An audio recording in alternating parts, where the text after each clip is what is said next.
Listo. Buenas noches a todos. Les damos la más cordial bienvenida a nombre de la Asociación ELA Perú.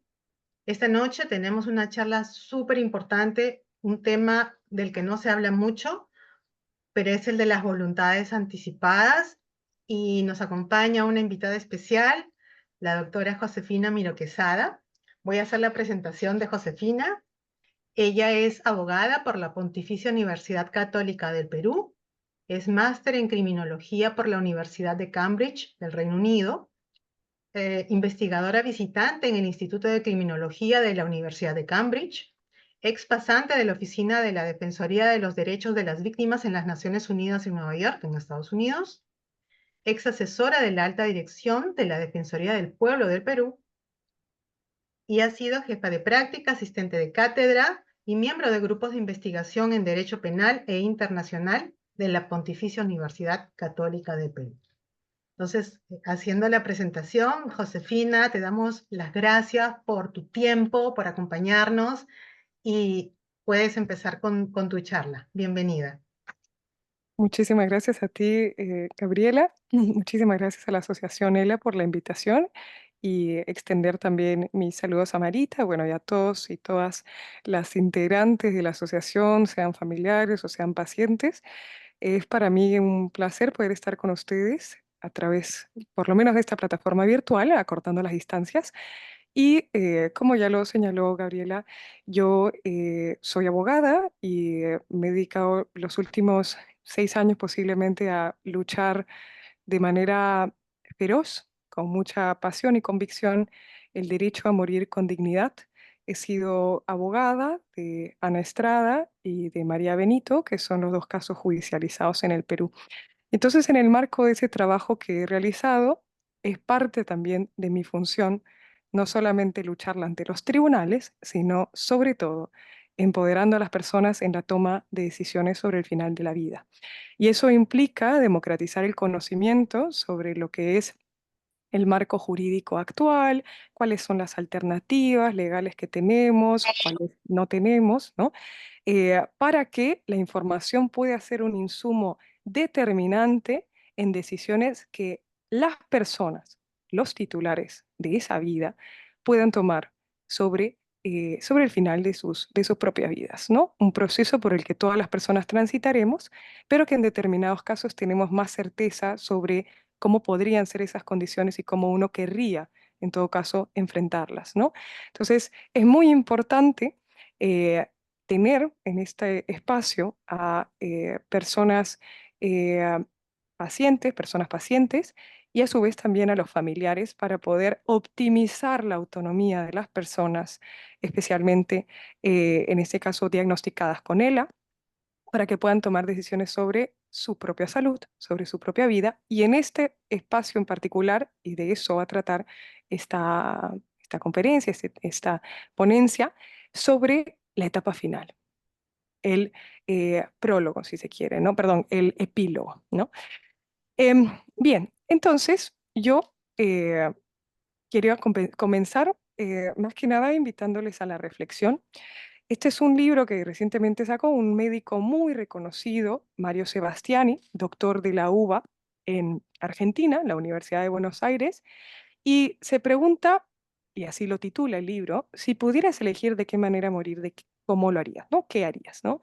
Y empiezo por esta pregunta, porque es una invitación para que nosotros pensemos en esa etapa final que a todos nos va a tocar y que querríamos o que de pronto no nos ponemos a pensar con mucha frecuencia, ¿no? O de repente, quizá también por la forma en que los medios de comunicación abordan la muerte, quizás queremos rehuir del tema o no enfrentarlo, o quizás sea retratado de una manera tan poco atractiva o en un contexto como el nuestro, en donde la muerte se retrata en términos violentos, que de pronto le rehuimos abordarlo, ¿no? Esta es una invitación para abordar lo que es inevitable, lo que es parte inexorable de la vida, el proceso final de nuestras vidas y la muerte como parte de ello, ¿no? Entonces, la pregunta no es, como de repente otros libros titulan y llaman un dilema falso, morir o no morir, porque una de las alternativas es simplemente imposible. No se puede no morir. La pregunta entonces, y de eso va el derecho a morir dignamente, por eso es tan importante hablar de la caracterización del derecho a morir, no como un derecho a morir porque todo el mundo va a transitar por ese proceso, sino hacerlo en condiciones de dignidad, hacerlo en condiciones libres de sufrimientos y conforme a la autonomía de cada persona, de acuerdo al proyecto de vida que toda la vida ha caracterizado a esa persona y que quisiera mantenerse hasta el final. ¿Eh? Entonces, la pregunta es no morir o no morir, porque eso no se puede evitar. La pregunta es ¿cómo? Y entonces la invitación y todo lo que tiene que ver con el derecho a morir dignamente es a pensar en qué condiciones, cómo quisiera yo vivir la última etapa de mi vida, ¿no? Que no es nada más y nada menos que el proceso de morir, ¿no? La muerte y la vida, dos caras de una misma moneda, y por tanto, la una no se entiende sin la otra. Cuando hablamos del proceso de morir, hablamos del proceso de vivir de principio a fin en condiciones de dignidad. De eso va el derecho a morir con dignidad, ¿no? Y entonces, claro, este es un debate que se ha iniciado, digamos, en Latinoamérica. Algunos de los casos que yo he defendido han permitido hablar sin tabúes, sin tapujos, sobre un tema que nos compete a todos, pero que sobre todo nos debería llevar a desmitificar, ¿no? Muchos de los temas que existen alrededor de la muerte o quitarles esas connotaciones quizás que lo hacen un proceso que se quiere evitar, ¿no? Uno de los principales pasos de abordar el derecho a morir dignamente es naturalizar y normalizar ese proceso que es parte de nuestras vidas, ¿bien? Y como parte de ello, invitarnos a pensar, ¿podemos nosotros elegir esos términos o es que la muerte es un hecho sobre el que no podemos elegir? El derecho a morir dignamente desafía ese paradigma y dice, no, sí podemos decidir las condiciones en las que queremos partir. Y yo lo quiero hacer conforme he vivido toda mi vida, ¿no? O habrán personas que dirán, bueno, yo no tengo decisión para intervenir en ese proceso. Muy bien, porque será finalmente la decisión de cada persona sobre su propio proyecto de vida, ¿no? El tema de la autonomía es clave, es indispensable acá. ¿Bien? Entonces, de lo que se trata es de optimizar esa autonomía, de empoderar, de robustecer esa autonomía y no socavarla. ¿Y cómo hacemos eso? Brindando información para que las personas tomen decisiones. Porque al final, alguien siempre toma esa decisión. Entonces, la pregunta es, ¿queremos que esa decisión esté en manos del paciente? ¿Que esa sea determinada en los términos en los que el paciente quisiera? ¿O va a decidir un médico o va a decidir el Estado o va a decidir un tercero ajeno a los intereses de ese paciente por esa persona, ¿no? El derecho a morir con dignidad se propone como objetivo que esas decisiones que hoy están en manos de otros, lamentablemente porque vivimos en una sociedad donde muchas personas se sienten muy autorizadas a decidir por los otros, ¿no? Lo que se busca es desafiar ese paradigma y decir, no, la persona que tiene la autoridad para decidir sobre ese proyecto de vida es nada más y nada menos el titular de esa vida. Y por tanto, la información debe ir precisamente para esa persona, para que no sean otros quienes suplanten o reemplacen o desplacen su voluntad, sino que sea esa persona quien va a vivir finalmente lo que es ese proceso final de la vida, quien va a encarar en carne propia lo que es ese proceso eh, de la enfermedad o alguna condición médica que pueda ser, en este caso, degenerativa y quien va a posiblemente eh, sufrir como consecuencia de ese proceso degenerativo es ese titular de la vida. Entonces, alguien siempre toma la decisión y lo que esta propuesta busca es que esa persona sea el titular de la vida y que nosotros como terceros, familiares, apoyos de esa persona, podamos respetar esa voluntad y acompañarlas desde la empatía, desde la comprensión, desde el amor. ¿Ya? Entonces, yo lo que quiero es hacer una breve, ya más o menos abordado, de qué significa esto y por qué tanto se habla del derecho a morir con dignidad. Les he contado, bueno, de qué va esta lucha y por qué es tan importante abogar por ella en una sociedad en donde muchas personas terminan siendo desplazadas en la toma de sus decisiones. y finalmente son ellos los titulares y dueños de ese proyecto de vida. Entonces, esta propuesta lo que busca es, vamos a, eh, digamos, trasladar ese poder o esa facultad de decisión a quien le compete, que es a esa persona titular de la vida. ¿Bien? Entonces, hacer un repaso sobre de qué va este derecho a morir dignamente y cómo la Declaración de Voluntades Anticipadas, que es un documento legal que en el Perú tiene el nombre de documento de designación de apoyos y salvaguardas a futuro, que luego les voy a explicar en qué consiste, se inserta dentro de este debate del derecho a morir con dignidad.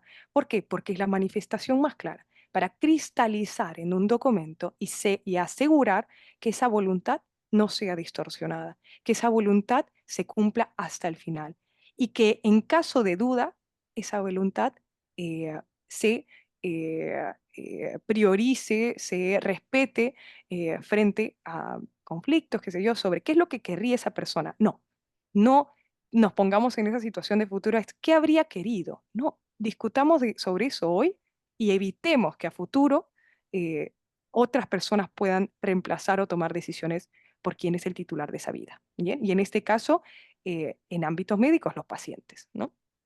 Entonces, para aclarar algunos conceptos, ya les he dicho, el derecho a morir con dignidad es única y exclusivamente el derecho a que cada persona pueda decidir los términos en los que desea transitar sobre su proceso final de vida, ¿no? Cómo, cuándo, dónde, en qué condiciones hacerlo, se entiende en condiciones de dignidad de acuerdo a la visión de vida digna que cada persona tiene, ¿bien?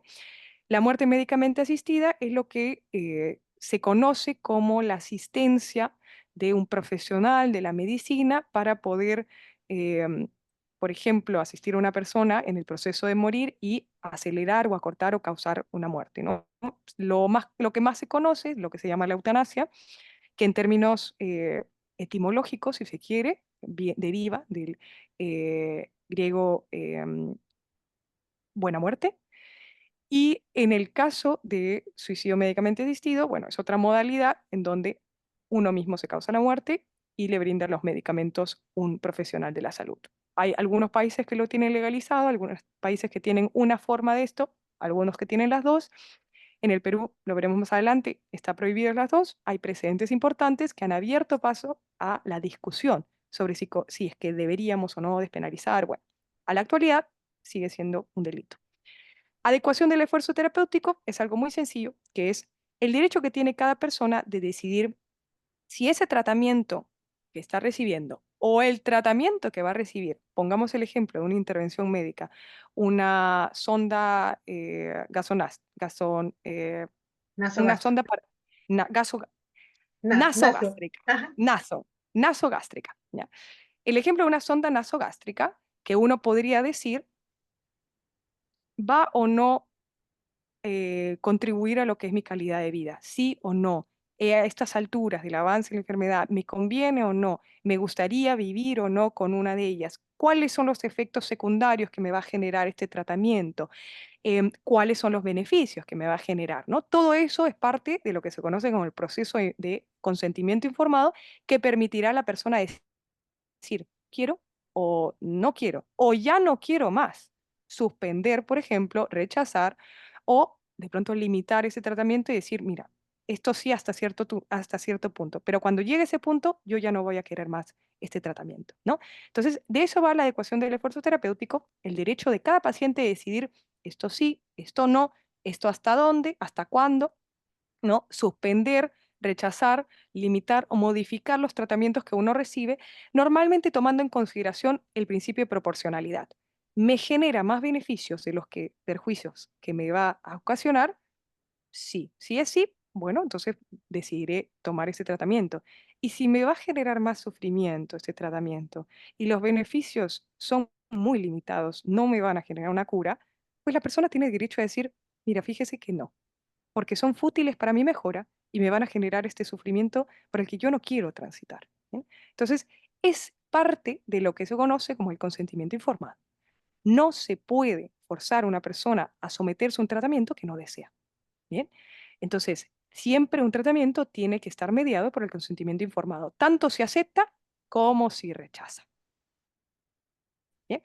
Los cuidados paliativos, básicamente, que es otro concepto también que se utiliza en estas discusiones, son una serie de prestaciones asistenciales, médicas, psicológicas, que lo que buscan es nos enfocamos en ese proceso final de la vida, normalmente dirigido a pacientes con enfermedades terminales, y buscamos la manera a través de, puede ser a prestaciones de carácter espiritual o psicológico, farmacológico también, ¿no? Para poder disminuir los dolores de un paciente.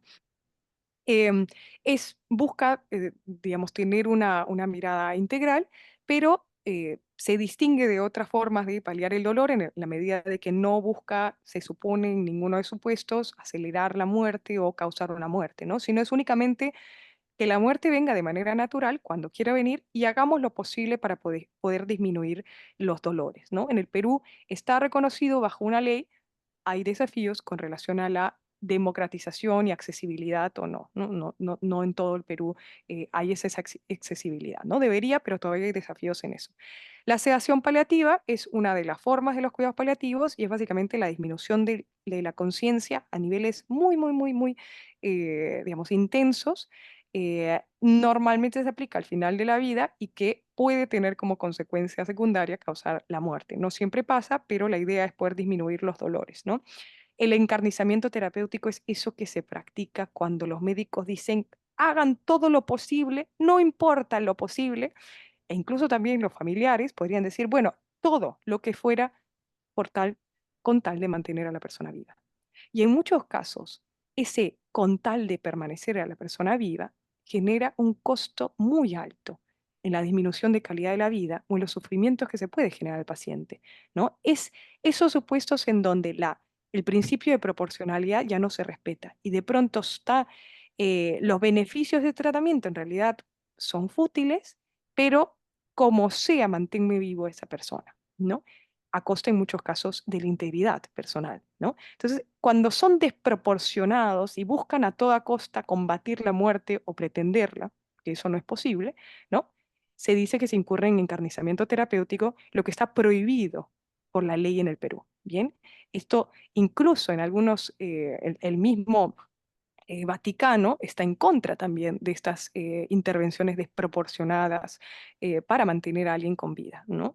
Entonces, eso también está prohibido. Y bueno, los apoyos, que es un concepto que también vamos a ver así someramente al ver la declaración de los apoyos y salvaguardas de voluntades, son las personas que son de nuestra confianza, familiar, amistad, un líder espiritual, que consideramos que es de nuestra confianza y que queremos que si a futuro, ¿no? O si hoy yo ya no puedo exteriorizar mi voluntad, quisiera que esa persona respete esa voluntad yo consignada en un documento, ¿no? Entonces, no es que va a reemplazar o representar o como era antes la figura del curador, ¿no?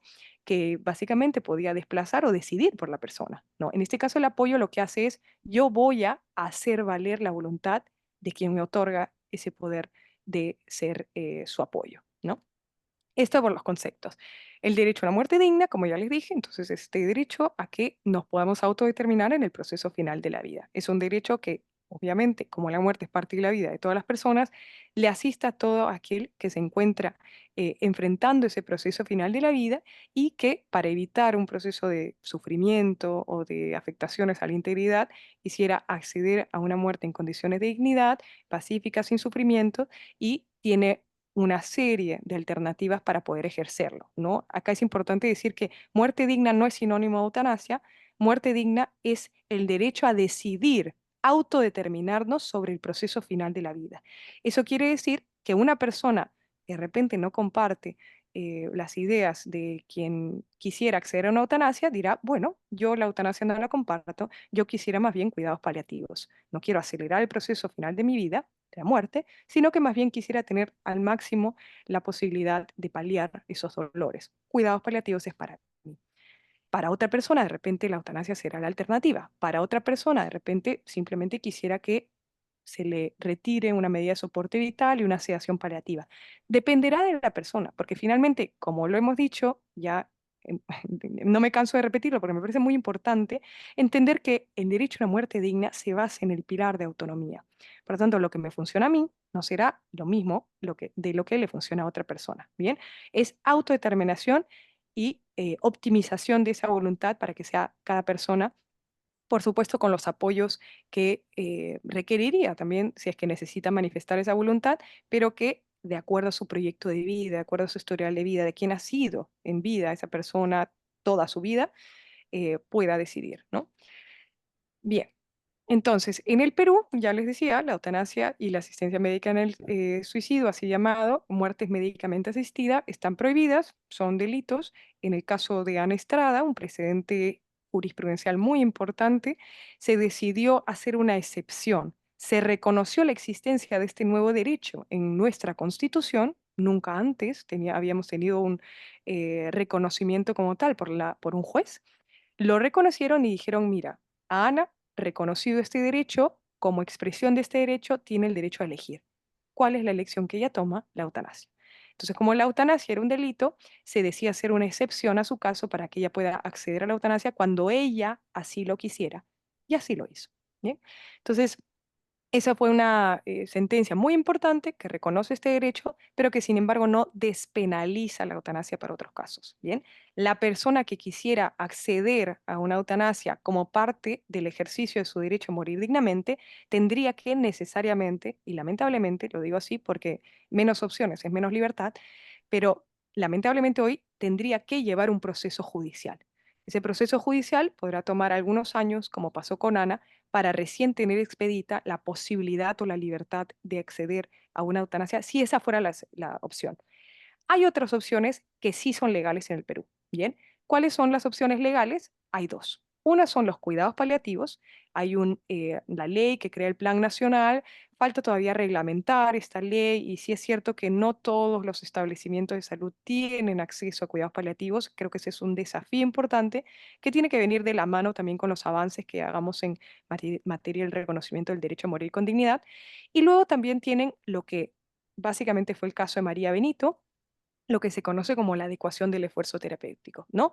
Pacientes que dependen de medidas de soporte vital, en términos sencillos, sin los cuales no podrían seguir manteniendo las funciones vitales, ¿no? Y que deciden simplemente suspender, rechazar y no seguir o no continuar con esos tratamientos, ¿no? En estos casos, la muerte natural es una consecuencia inmediata de ese retiro de soporte vital y eso es una alternativa que hoy es posible en el Perú, así como cualquier paciente, por ejemplo, diagnosticado con cáncer, dice, yo ya no quiero seguir una quimioterapia, así podría cualquier otro paciente decir, yo ya no quiero esta sonda gasonástrica, lo tuve bien, ¿no? Sí, nasogástrica. Caso ¡ay! Naso. Nasogástrica. Dios mío, ya, perdonen. No te Em, preocupes. naso, ¿verdad? Naso. Nasogástrica y lo mismo podría ser un ventilador mecánico. Lo que fuera, un tratamiento que no se desea, que se decide suspender el tratamiento y que, en virtud de que, del consentimiento libre e informado de todo paciente. Bien, yo acepto, pero puedo también rechazar. Y eso está contemplado en la Ley General de Salud, ¿ya? Esto no es eutanasia, esto es adecuación del esfuerzo terapéutico y es legal. ¿Cuál es la limitación? Que, bueno, una persona tiene que depender de estas medidas de soporte vital para poder retirarlas y, como consecuencia, poder tener una muerte en condiciones dignas.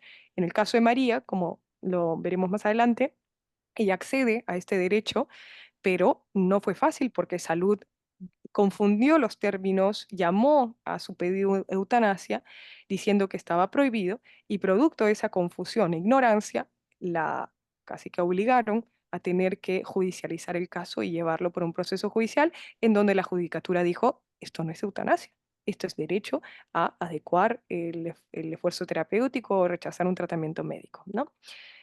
Bien, el precedente judicial de Ana, ya les había comentado, muy importante en nuestro país, porque por primera vez reconoce que existe un derecho a morir con dignidad. Y ese solo reconocimiento de un derecho autónomo, diferente, único, ¿no? Al reconocer que así como existe el derecho a vivir con dignidad, también existe el derecho a morir con dignidad. Y es tan importante que no solamente llega a una primera instancia, sino que llega a la más alta jerarquía del Poder Judicial, la Corte Suprema. Y en una decisión sin precedentes en la Corte Suprema, la Corte no solamente ratifica la decisión de primera instancia, sino que además ratifica la existencia de este derecho. Y dice, efectivamente, existe el derecho a morir con dignidad como parte del derecho a la dignidad que acompaña al ser humano durante todo el periodo de su existencia. E incluso dice, el denominado derecho a morir con dignidad es parte del debate bioético, y dice, incluye hasta el derecho de un paciente a disponer la propia vida en ejercicio de su libertad y autodeterminación, ¿no? Conforme a sus propios, digamos, lo que dice proyecto de vida. Entonces, la idea de autonomía está muy presente, ya les había dicho, en el derecho a una muerte digna, que por supuesto también está, digamos, complementado a la autonomía también con la integridad, con evitar que el proceso de muerte sea en sufrimientos y que despoje de la dignidad al ser humano al final de su existencia, ¿no? Entonces, ese presente muy importante, la limitación, como ya les había dicho, es que no se extiende a otros casos.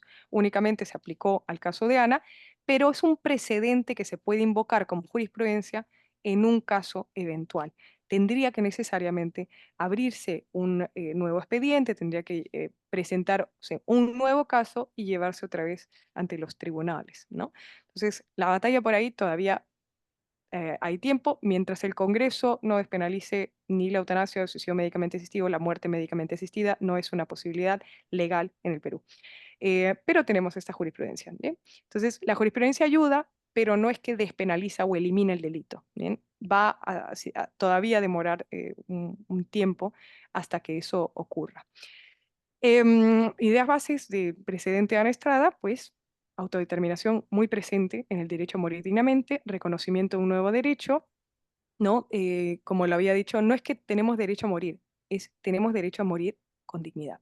Y la caracterización de ese proceso final de la vida es muy importante, porque no es que tengamos derecho a morir porque todos vamos a morir, no es algo que podamos tener derecho o no, sino se trata de que ese proceso sea en condiciones de dignidad.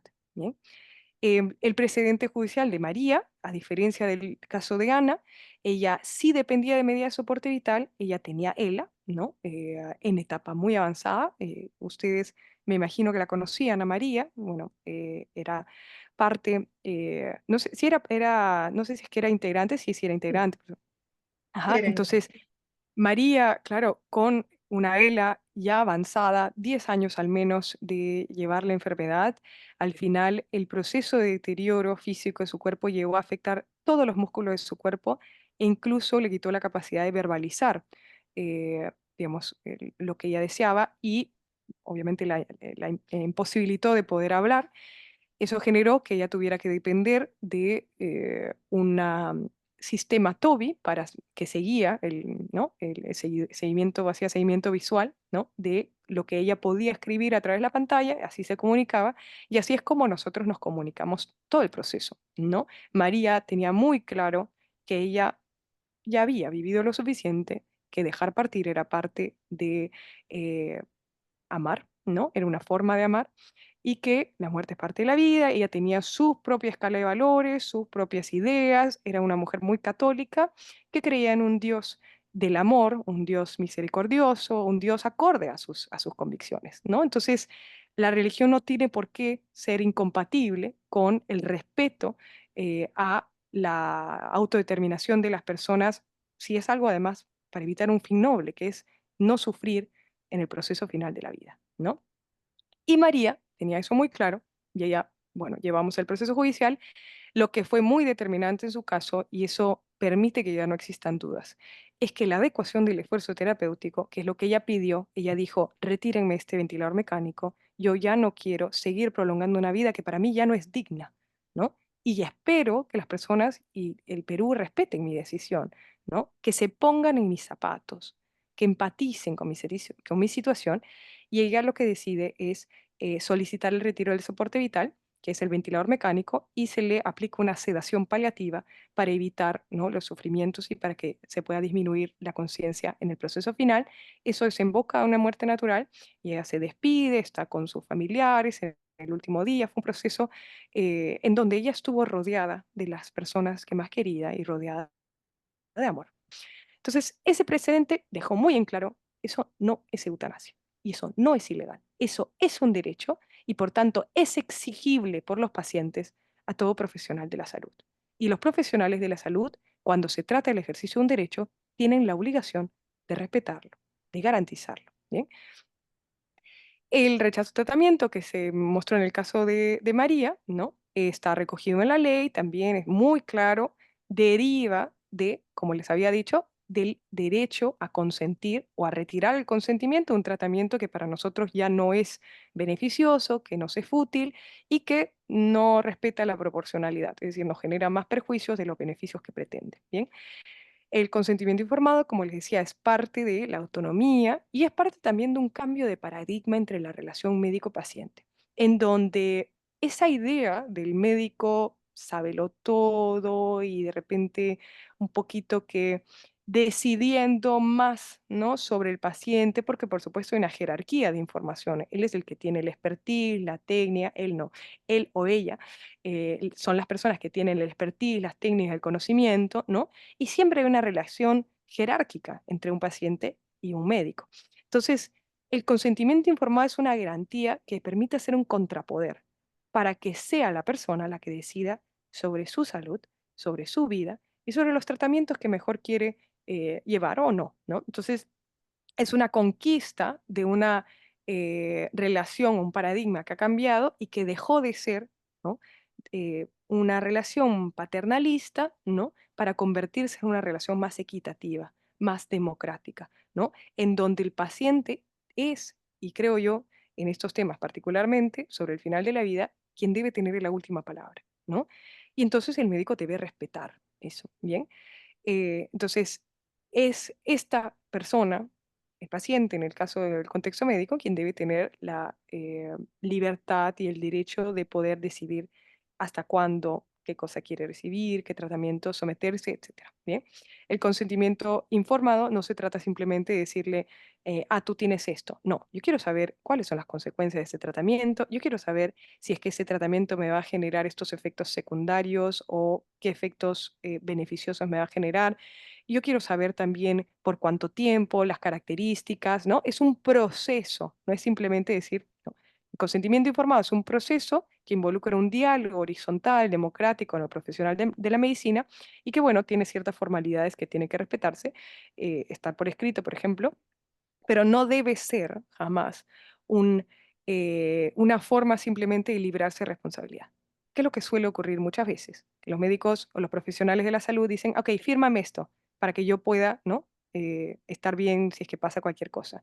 No, se trata de un consentimiento para empoderar a los pacientes, ¿no?, y para que sepan tomar decisiones libres e informadas en los tratamientos. Bien, la adecuación del esfuerzo terapéutico, como ya les había dicho, entonces es una respuesta a una realidad muy extendida, que es el encarnizamiento terapéutico, y muchos profesionales de la salud que distorsionan el juramento hipocrático, desde mi perspectiva, a- como si la medicina tuviera el único propósito de preservar la vida a toda costa y combatir la muerte, como si eso fuera algo posible, ¿no? La muerte no es el enemigo de la medicina, ¿no? Y creo yo que parte de la funciones de la medicina debe ser acompañar más bien, no evitar, ¿no? Acompañar ese proceso final de la vida, aliviar el sufrimiento, garantizar la autonomía, brindar condiciones de dignidad al paciente que lo merece, ¿no?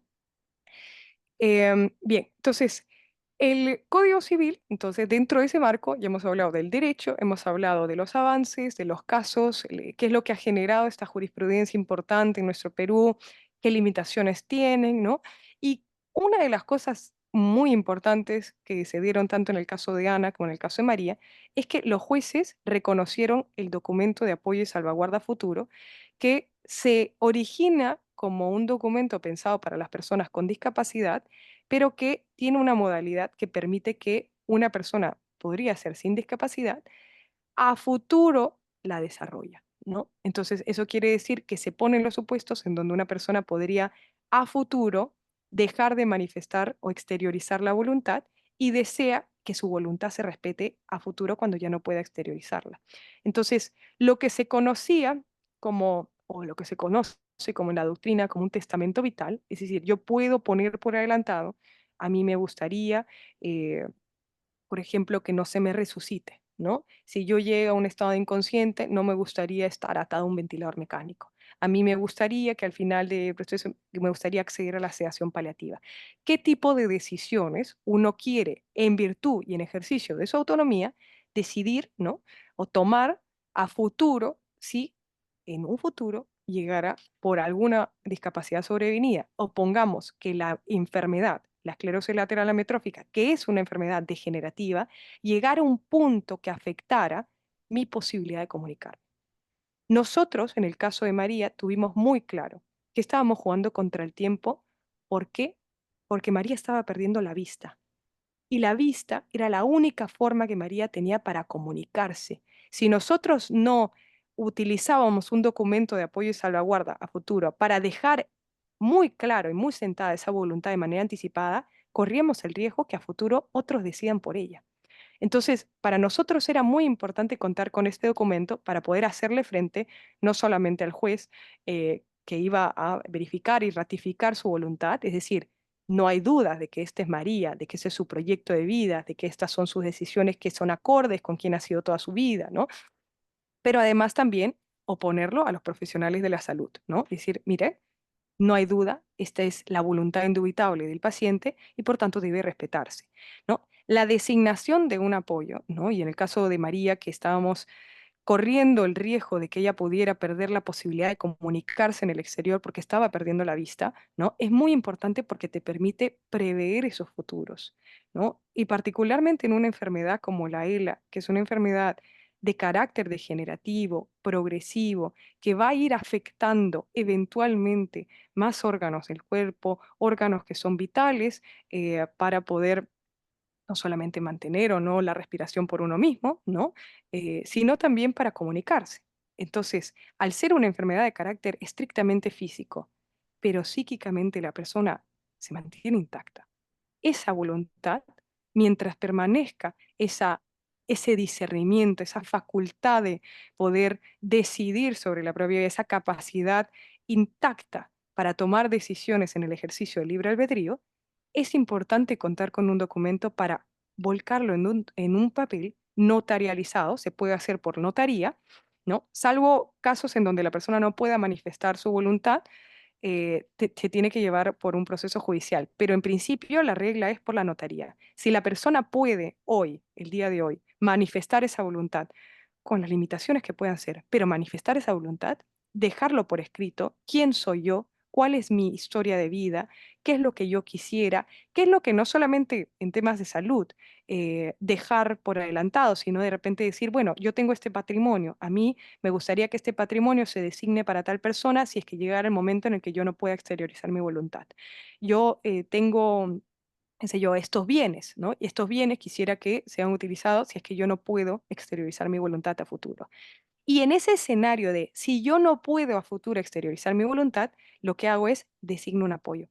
El apoyo es como el representante, ¿no? Pero es un representante que no distorsiona, desplaza o reemplaza la voluntad de la persona, sino que la hace valer, que la optimiza, que la refuerza, que la protege, ¿no? Entonces, no se trata de reemplazar la voluntad de una persona como lo era antes el curador de las personas declaradas interdictas, no.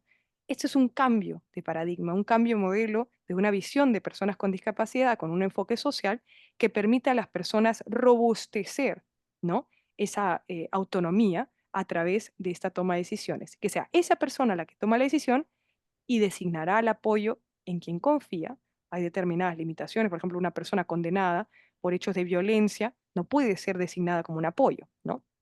Hay algunas limitaciones, pero se considera que es un apoyo la persona en quien uno confía y que cree que será la persona indicada para hacer valer mi voluntad si yo mañana no pudiera exteriorizarla. Entonces yo dejo toda esa información consignada en un documento de designación de apoyo y salvaguarda futuro que se puede, como digo, realizar en cualquier notaría, ¿bien? Está contemplado en el Código Civil como tal, se designa el apoyo, se establece la historia de vida, ¿no? Esto es más o menos lo que contiene este documento, mi proyecto vital, quién soy yo, qué es lo que me hubiera gustado o qué es lo que me gusta en vida. Yo soy una persona muy deportista, soy una persona que le gusta escuchar, qué sé yo, pongamos, una persona que le encanta escuchar determinada música o de pronto, qué sé yo, hacer determinada actividad y colocar, ¿no? El día en que yo ya no pueda hacer esta actividad, ¿no? No quisiera, qué sé yo, que se me siga prolongando artificialmente la vida. No lo sé. La idea es que esa voluntad sea el reflejo de esa historia de vida, ¿no? Y que esa historia de vida esté contemplada en el documento para uno poder ratificar básicamente esa decisión y decir, mira, tiene sentido porque lo ha dicho María, ¿no? María siempre fue una persona que creyó en estos valores, en estas ideas, ¿no? Y esa decisión es una consecuencia de quién es ella, ¿no? No es nada más y nada menos que la representación de la historia de vida y la voluntad de esa persona. Bien, se designa el apoyo, hay un titular, puede haber también un suplente, ¿no? Es un tema de, digamos, el principal, la persona principalmente encargada, ¿no? El titular. Y esa persona, el apoyo, va a tener una serie de responsabilidades y de obligaciones, ¿no? Ese apoyo, entre las obligaciones, si es un documento de designación de apoyo y salvaguarda futuro, entre esas obligaciones está el poder respetar la voluntad del otorgante, ¿no? De quien realiza este documento, ¿no? Y quien le delega, digamos, la representación, si se quiere, en términos así sencillos, a esa persona para que, si yo al día de mañana no puedo manifestar mi voluntad, yo quiero que se respete esto que sale en el documento. Y yo quiero dejarlo sentado hoy, porque si pasado mañana o mañana, ¿no? Pasa algo, quiero que mi voluntad se respete. Y yo confío en esta persona que he designado de apoyo para que lo respete. ¿Bien? Puede ser renovable, yo puedo decir, ok, yo el encargo de apoyo te lo designo, te designo por 5 años. Si de aquí a 5 años yo todavía puedo manifestar mi voluntad, puedo renovarlo. Decir, ok, lo extendo 2 años más o 3 años más, ¿no? Entonces, toda esa información tiene que estar consignada en el documento. ¿Qué decisiones? ¿Sobre qué tipo de decisiones? Bueno, obviamente hay un acápite sobre decisiones sobre mi salud, ¿no? Si mañana yo caigo en inconsciencia y me internan en el hospital, yo pongo ahí, a mí no me gustaría que me resucite, a mí no me gustaría que, qué sé yo, me conecten al ventilador, a mí no me gustaría, ¿no? Depende de cada persona. Em, en el tema de la atención sanitaria también podrías ahí precisarse, ¿no? ¿Qué tipo de atención quisiera uno recibir? Incluso en supuestos de deceso, ¿no? Si la persona fallece, producto de cualquier intervención, incluso se podrían hacer decisiones sobre lo que quisiera uno después de ese fallecimiento. A mí me gustaría ser donante de órganos. Me gustaría que mis órganos sean utilizados para tal, ¿no? Toda esa información se puede incluir en este documento, ¿bien? Y también hay espacio para contener decisiones que tengan que ver con la administración de bienes, de patrimonio, facultades para poder contratar con otras personas. Nuevamente, no es que están reemplazando la voluntad, sino que están haciendo valer lo que esa persona quiere sobre su propio patrimonio, sobre sus propios actos jurídicos, ¿no? Es el apoyo, realiza los actos jurídicos como si fuera el otorgante, ¿bien? Bueno, Rosalía Mejía, que fue la notaria que nos apoyó en el caso de Ana y de María, ¿no? Que ha escrito un artículo sobre la materia, desarrolla más o menos cuál es el contexto, ¿no? En el que se puede utilizar este documento. Y como les digo, uno de los principales logros que tuvimos a partir de los casos de María y Ana es que como era un documento recientemente nuevo, todavía no hay una práctica extendida, pero lo que hace esta jurisprudencia es lo convalida. E incluso habla de que es en la práctica como una suerte de testamento vital, ¿no? Entonces, al convalidar estos documentos por la justicia, por la judicatura, le da, digamos, lo robustece el documento, ¿no? Y hoy son cada vez más las personas que demandan este servicio, que es como si fuera un testamento vital, pero del que muchas personas creen que no existe en el país, ¿no? Yo les cuento una anécdota. La semana pasada, yo era la única abogada en un congreso internacional de geriatría, ¿no? La Sociedad Peruana de Geriatría me invita para poder hablar sobre el derecho a morir con dignidad. Y bueno, las ponentes que estaban en mi mesa, todas partían del presupuesto de que el testamento vital no era una figura legal en el Perú, ¿no? Entonces, claro, yo no, bueno, es un proceso de conocimiento que va a tomar tiempo porque no es una figura todavía muy conocida, ¿no? Y no se llama testamento vital. Entonces, en otros países le dan ese nombre porque tienen una función exclusiva de yo dejar por sentado lo que quisiera que pase al final de mi vida, ¿no? O sobre procesos de intervenciones médicas. La diferencia con este documento de apoyo y salvaguarda es que yo tengo que designar una persona que haga valer esa voluntad, ¿no? Y ese es el apoyo, ¿no? Al que designo. Esa es la figura que nosotros tenemos en el Perú. No se llama testamento vital, pero hace las funciones del testamento vital. Entonces, claro, no me sorprendió que efectivamente muchos geriatras o médicos en esa conferencia no supieran que existía un documento de esta naturaleza, ¿no? Entonces, es importante difundirlo y sobre todo, reiterar, ha sido ratificado, convalidado por la justicia en nuestro país, ¿no? Y es un documento que tiene efectos legales y que puede practicarse en notaría, ¿bien? Como les dije, hay una excepción a la notaría y es aquellos casos en donde la persona con discapacidad no puede manifestar su voluntad, por ejemplo, una persona que está en coma, ¿no? En esos supuestos tendrá que ser un juez el que vaya a designar el apoyo y las decisiones que se vayan a tomar sobre los actos jurídicos que pudiera realizar. En esos casos, además, el juez tiene que tomar en consideración la historia de vida, ¿no? Nuevamente, no se trata de reemplazar la voluntad de la persona, reconstruyamos esa voluntad, qué es lo que esa persona habría querido, que si bien hoy no puede manifestar su voluntad, lo que queremos hacer es que esas decisiones que se toman sean el reflejo vivo de esa persona, ¿bien? Si es que pudiera exteriorizar esa voluntad, ¿bien? Y ya para ir cerrando, bueno, y eso es un libro que se los recomiendo a todos y a todas que lo lean. El doctor Elmer Huerta acaba de publicar su libro El buen morir. Eh, Fue un proceso de, bueno, de un tiempo que le llevó a escribirlo, pero en realidad está escrito de una manera tan ágil y tan sencilla que te lo lees en menos de una semana. Es una guía. Por tanto, para las personas, y yo se los recomiendo a todos y a todas, como parte de la asociación, sea como familiares o sea como pacientes con ELA, que puedan leerlo porque es una guía práctica que les invita no solamente a hablar sobre el proceso final de nuestras vidas, la muerte, que es parte de esta, nos habla también sobre por qué nos rehusamos a hablar tanto de ella, y mucho tiene que ver la medicalización de la muerte, ¿no? Esta idea de que de pronto con los avances tecnológicos y la creación de respiradores artificiales y bueno, estos mecanismos tendientes a intentar eh, hacer que las personas vivan más, ¿no? Esto ha generado también nuestra reticencia a aceptar que somos seres finitos y que en algún momento vamos a enfrentar el proceso final de nuestras vidas, ¿no? Entonces, ¿qué mejor que discutir sobre ellos ahora? Cuando estamos bien, cuando podemos discernir, cuando podemos elegir, cuando tenemos la libertad para decidir qué es lo que nos gustaría en ese proceso final. Entonces, el doctor Elmo Huertes desarrolla, hace un análisis muy interesante sobre estos fenómenos y también habla de los casos que nos han permitido hablar sin tapujos en el debate público sobre los casos de Ana, los casos de María en la región latinoamericana. Y también es muy práctico porque nos invita incluso hasta llenarlo. Nosotros así hay espacios donde pueden llenar uno las preguntas que uno debería hacer si enfrenta, por ejemplo, una enfermedad grave, una enfermedad de carácter incurable, degenerativa o incluso terminal, en donde existe una expectativa de vida, para que nosotros podamos decidir en vida y con plenas facultades mentales qué es lo que nos gustaría en ese proceso final. ¿Qué quiero saber sobre mi salud? ¿Cuánta información quiero tener sobre esta? ¿Qué tipo de detalles? De repente hay personas que no desean, hay otras que quieren saber con absoluta honestidad qué es lo que tienen, cuál es ese pronóstico que tengo, cuánto tiempo de vida me queda, doctor, etcétera, ¿no? Mi persona, mi apoyo, ¿no? Es decir, no, perdón, mi persona es qué le gustaría a esa persona, la historia de vida. ¿Qué me gusta en mis días bonitos? ¿Qué me gusta hacer? ¿Qué me genera felicidad? Esos destellos de felicidad, ¿no? Y qué es lo que me genera disgusto, ¿no?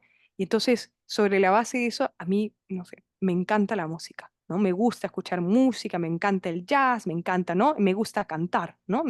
Entonces, y eso es cierto también. Eh, pero, ¿qué les gusta a cada persona? ¿No? Y todo eso contemplarlo y escribirlo, porque muy pocas veces nos ponemos a pensar en ello, y compartirlo con nuestros familiares. ¿Qué te gusta a ti y qué te gusta? Así, a la inversa, porque uno nunca sabe, por más enfermedad que uno pueda tener, así de crudo es, pero la muerte está a la vuelta de la esquina y tenemos que ser conscientes de esa finitud, ¿bien? Para poder hablar con absoluta franqueza sobre ese final y poder materializar esos deseos hoy, ¿no? Entonces, ¿cuáles son las necesidades básicas? ¿Qué cosa yo no podría negociar y no me gustaría perder en ningún momento, ¿no? Mi atención médica, ¿no? ¿Qué tipo de cuidado, intervenciones a las que me voy a someter, ¿no? ¿Cuál es la agresividad de los tratamientos? Muy pocas veces se dice, ah, ya, este tratamiento está disponible. Sí, pero ¿cuáles son los efectos secundarios? ¿Voy a sufrir o no? ¿Qué tipo de efectos me podría generar? ¿No? ¿Dónde quisiera estar cuando la enfermedad progrese? Y eso es muy importante, porque parte de la medicalización de la muerte también ha generado la hospitalización innecesaria de muchos pacientes que terminan muriendo en soledad, en hospitales, atiborrados, ¿no? Y lo que busca esta lucha es poder humanizar el proceso final de la vida y permitir que las personas puedan fallecer rodeados de las personas que más aman, con amor, en la intimidad de la casa, ¿no? Eso es algo muy importante. ¿Dónde querrían, no? ¿Qué tipo, qué personas, no? ¿A qué personas mi confianza? El apoyo, que sería el designado del apoyo, ¿no? Mi equipo médico, ¿no? Y atención, quiénes me atienden, quiénes son mis médicos de cabecera, todo eso tenerlo con mucha claridad. ¿Bien? Entonces, ya para ir cerrando y poder, por lo menos, no sé si es que dejar algunos minutos de pregunta, porque es un tema muy vasto, pero a mí me interesa también escucharles, es entender que el derecho a una muerte digna es básicamente, uy, es básicamente el proceso de, digamos, de toma de decisiones, ¿no? De una persona que muestra la autodeterminación en el proceso final de la vida, ¿no? Es autonomía y dignidad, es no imposición, ¿no? Y tampoco es obligar a los médicos a hacer algo que no quieren, ¿no? Eso creo que es muy importante señalarlo, que la objeción de conciencia es un derecho individual que también se defiende, que se puede articular con los distintos mecanismos para ejercer el derecho a una muerte digna, que tenemos avances importantes en el Perú y no solamente con respecto a la despenalización en un caso, del caso de Ana Estrada, de la eutanasia, o la ratificación de la adecuación del esfuerzo terapéutico o el derecho de todo paciente de rechazar un tratamiento, incluso los de soporte vital, en el caso de María, pero además también estos precedentes que han convalidado lo que se llama, o lo que en la práctica es un testamento vital, pero que legalmente tiene el nombre de designación de apoyo y salvaguardas a futuro. ¿Bien? Es un derecho parcialmente garantizado porque algunas expresiones siguen siendo ilegales, otras son legales, ¿no? Es un proceso que nos va a tomar tiempo. Hay que despenalizar todas las formas, creo yo, de morir condignamente, primero socialmente, después legalmente, ¿no? Pero es parte de esa lucha conversar sobre ello, informar sobre ello. Precedentes judiciales importantes, ya les he dicho, en un caso de eutanasia requiere, para poder acceder a ella, empezar de nuevo un proceso judicial. Se invoca un precedente importante, pero eso requiere todavía digamos, todo lo que significa un desgaste de llevar un proceso judicial de unos cuantos años. Detrás de la adecuación del esfuerzo terapéutico está un pilar básico, que es el consentimiento informado. Y por tanto, el consentimiento informado tanto se puede dar como también se puede retirar en cualquier tratamiento médico. Bien, incluso en situaciones de emergencia es importante tener un documento que permita con anticipación. Es decir, el único supuesto en donde no se podría o un médico podría sortear el consentimiento informado, dice la ley en supuestos de emergencia. Pero si en esos supuestos de emergencia hay una eh, voluntad anticipada que dice claramente, yo no quisiera en situación de emergencia que sea intubado, ¿no? O que cualquier tipo de tratamiento invasivo se me someta, eso se respeta. ¿Bien? La única forma en la que se podría, contra la voluntad de un paciente, someter a un tratamiento es si en esas situaciones de emergencia no sabemos cuál fue la voluntad del paciente. Pero si esa voluntad está consignada, la voluntad prima. ¿Bien? Y bueno, las voluntades anticipadas, como les he dicho, se pueden proteger a través de un documento de designación de apoyo y salvaguarda futuro. Se puede realizar por medio de una notaría, solo excepcionalmente por medio judicial si la persona no puede, digamos, manifestar esa voluntad, ¿no? Y bueno, como ya les había dicho, esta discusión se da en un contexto particular en donde hay, si bien más apertura a abrir el debate, ¿no? Más apertura a discutir, a debatir sobre el derecho a morir con dignidad, también estamos viendo también los avances de la tecnología y en algunos casos como muy agresivos tratamientos médicos y una, creo yo, serie de ideas, particularmente en la formación de los profesionales de la medicina, de pensar de que la muerte es el enemigo al que combatir. Y la medicalización de la muerte genera precisamente lo que hoy se conoce como el encarnizamiento terapéutico, que es tortura, básicamente, ¿no? Y que está prohibido. Entonces, es muy importante por eso dejar claridad y sentada esa voluntad para evitar estos supuestos y que las personas puedan ser dueños de sus vidas a lo largo de estas y al final también. Eso sería todo por mí. Muchísimas gracias por el espacio. Espero que haya sido claro. Si tienen alguna pregunta, yo estoy absolutamente dispuesta a poder responderles.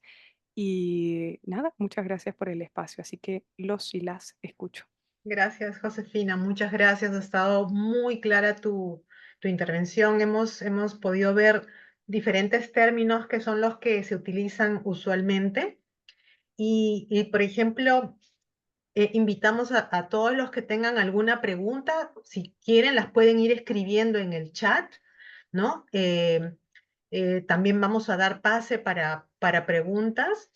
Lo que me gustaría de repente pedirte, Josefina, es que nos expliques un poquito cómo es el trámite de hacer este documento. O sea, ¿qué necesita una persona hoy, un paciente hoy, que de repente quiere comenzar a pensar en hacer este trámite? ¿Qué es lo primero que debe hacer y cuáles son los pasos a seguir?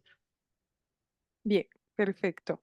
Entonces, sobre ese punto en términos prácticos, como le decía, en teoría cualquier notaría debería poder digamos, elevar a escritura pública una designación de apoyos al hogar a futuro.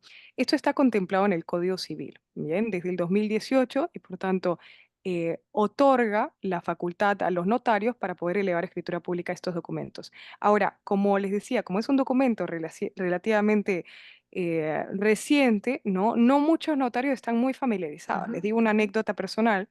Yo estoy llevando otro, bueno, otro caso de muerte digna y la notaria donde va, digamos, mi clienta, eh, tuvo que descargar el modelo del documento de ALA, ¿no? Porque no tenía un modelo a la mano, ¿no? Entonces, con eso lo que quiero decir es que todavía es algo que se sigue, digamos, hablando. La notaria, digamos, por supuesto, aceptó y todo, pero no tenía un modelo, ¿no? ujú, Entonces, claro, lo encontró en internet, se lo bajó y pues lo llenó con los datos de mi clienta, ¿no? Entonces, ¿qué es lo que tiene? Los componentes que le digo, más o menos un formato, no te diría que hay un formato estricto, pero la idea es que con el notario de todas maneras puede estar incluido la historia de vida, un pedazo para que se pueda ver que efectivamente es la historia, digamos, el proyecto de vida de esa persona, sus intereses, lo que le gusta, y la designación de apoyo titular o suplente, y acá tienen que pensárselos bien los y las personas que desean designar un apoyo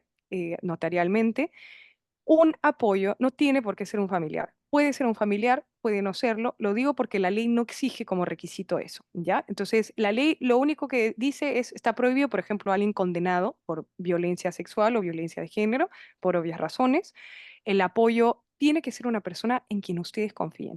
O sea, si ustedes así piensan, ¿no? Esa persona que me conoce, que respeta mis ideas, mis valores, que me ama. O sea, o si es un familiar, por supuesto, ¿no? Si es un amigo, también. El amor viene en distintas formas, ¿no? Pero que quiere, digamos, lo mejor para mí, ¿no? Y que sabe muy bien que, qué es lo mejor para mí, porque me conoce muy bien. Ahora, ese documento va a tener toda esa información. Entonces, le va a servir de guía al apoyo para que no pueda deducir qué es lo que querría, sino la idea es que cumpla ese documento. Entonces, en ese documento estarán las decisiones sobre el final de la vida, ¿no? Un acápite, ¿no? Yo les puedo mostrar un ejemplo para que tengan una idea de qué es lo que tiene, ¿bien?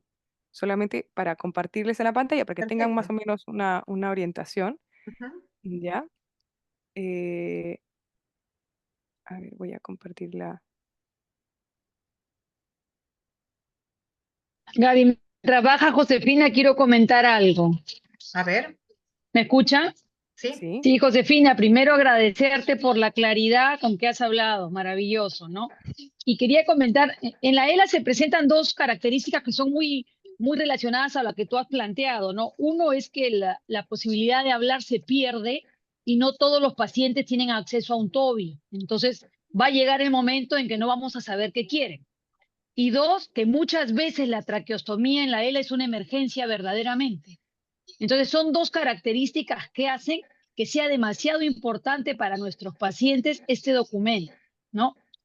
Entonces, la idea es, lo que yo pienso es que quizá nosotros como asociación podemos redactar un documento que lo tengamos a la mano, porque todos nuestros pacientes van a estar ante la misma situación Ujú. y quizá ese documento que podemos quizá redactar con tu ayuda, lo tengamos al alcance y nuestros pacientes puedan tener, llenarlo y efectivamente ir donde la doctora Rosalía, que es quien ya conoce el caso, y les facilitemos el tema, ¿no?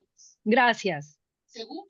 Efectivamente, Marita, coincido. Miren, yo les voy a mostrar el ejemplo.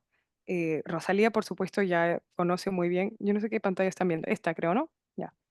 Este es un Sí. ejemplo, ¿ya? Ujú, La minuta, ¿no? Y ujú, la minuta tiene, por ejemplo, acá, sírvase, ¿no? A elevar escritura pública, la presenta solicitud de designación de apoyo y salvaguarda futuro que otorga el otorgante, la persona, el titular de la vida, ¿no? Obvio identificado, ¿no? Al amparo de los artículos del Código Civil, reglamento, historia de vida, ¿no? Mi nombre es, así brevemente, quién soy, ¿no? Entender quién es esta persona.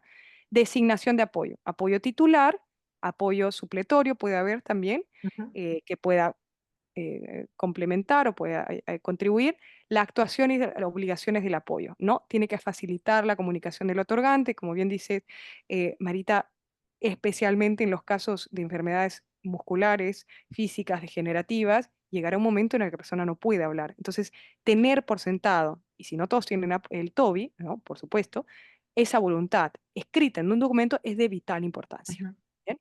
Entonces, acá son las obligaciones que tiene que tener el apoyo, ¿no? El apoyo se compromete a respetar la voluntad, a facilitar la comprensión de actos, facilitar la manifestación de voluntad. Hagamos lo posible para que la persona pueda exteriorizar la voluntad. Si por algún motivo ya no puede, este documento entra en vigor y por tanto se respeta lo que dice el documento, ¿bien? Y lo que dice el apoyo en virtud del documento, por supuesto.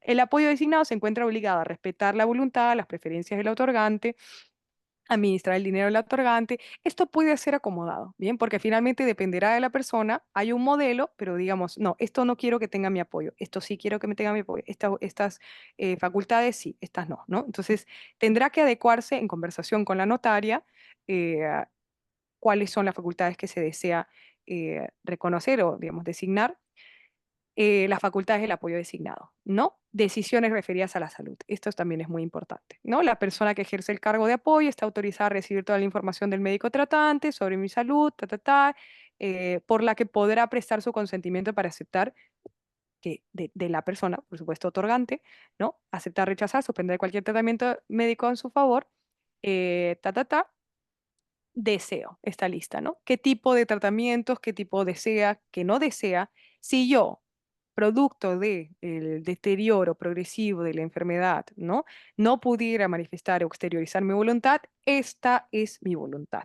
Y un listado, ¿no? No deseo que se me prolongue la vida artificialmente, rechazo todo procedimiento dependiente de la resucitación, no acepto ser sometida a decisión médica que conlleve el riesgo de tener que someterme a diálisis por el resto de la vida. Dependerá, pues, nuevamente ad hoc a cada caso, ¿bien? No deseo permanecer internado en un hospital, deseo permanecer en mi casa, por favor no me muevan, ¿no? Etcétera, ¿ya? Entonces, eh, si es que judicialmente se reconoce, bueno, este es producto del caso de Ana, ¿no? En caso de se reconozca judicialmente qué es lo que ocurrió, esta voluntad va a primar, porque si se da ese supuesto, yo quiero acceder a la eutanasia, como ocurrió en el caso de Ana, y también sirvió para ellos, ¿no? Entonces, acerca de la vivienda y demás hechos, bien, en fin, entonces, ¿qué pasa posterior al fallecimiento? Este es un modelo. Bien, esto es un modelo de lo que tendría este documento. Esta es la forma que tiene el documento. Este documento luego se eleva a escritura pública y este documento tiene un registro luego, ¿no? En SUNARP, ¿no? Y ujú. ese documento tendrá validez legal, ¿no? Ok, Y podrá ser oponible frente a cualquier tercero, ¿bien? ok. Como si fuera un testamento, viene a ser.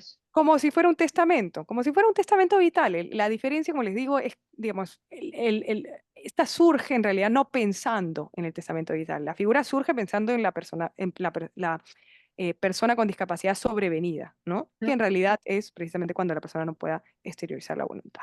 Bien. Perfecto. Y por ejemplo, ¿cuánto tiempo tarda más o menos generar digamos, desde que uno comienza a decidir y hace el trámite en notaría y se hace esto en registros públicos, más o menos para tener una idea aproximada? ¿Cuánto puede tardar? Bueno, podría ser un mes, ¿no? Un mes o un poquito más, quizás, de repente, Ok. ¿no?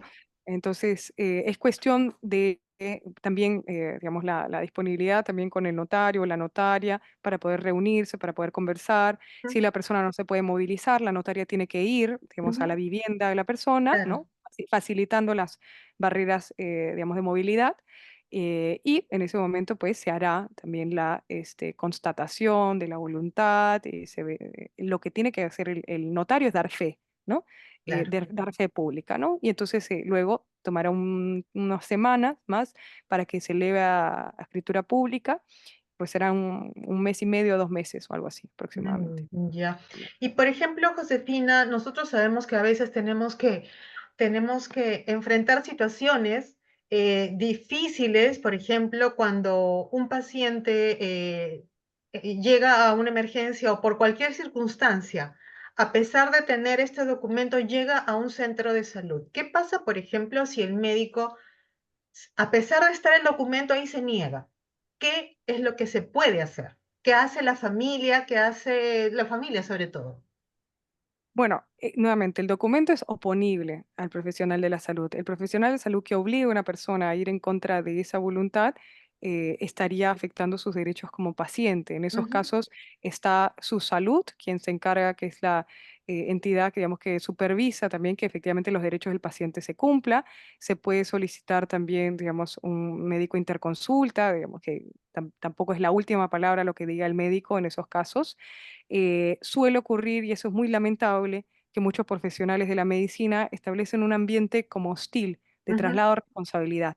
Eso es lo que se exacto. llama la medicina defensiva, en Ujú, donde se olvidan del bienestar y, digamos, los intereses del paciente y de pronto firmen aquí, cualquier cosa es su responsabilidad. Y entonces, exacto. claro, juegan con la culpa, ¿no? Trasladándole la culpa a los pacientes, que en muchos casos ocurrió en el caso de María, al Ujú, comienzo cuando ella la someten a una traqueostomía, ujú, los hijos nerviosos, perdón, con la falta de información, sin conocimiento, digamos, necesariamente de lo que les asiste como pacientes que tienen un listado de derechos exigibles en todo establecimiento de salud, llegan a firmar no porque quieran la intervención, sino porque están presionados y le amedrentan en esos casos. Eso no es un consentimiento informado, eso es una desnaturalización.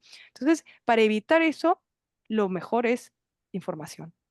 O sea, el as- paciente que tiene la información, artículo 15 de la Ley General de Salud, el derecho al consentimiento informado. Yo tengo derecho a rechazar. Y si tienes el documento de apoyo y salvaguarda, con mayor razón, porque eso es plenamente oponible, ¿no? Entonces, ahí en esos casos, bueno, tendrá que, evidentemente, o sea, ustedes saben que tienen la ley y el derecho de su lado y el profesional de la salud no les puede obligar a someterse a un tratamiento que no desean.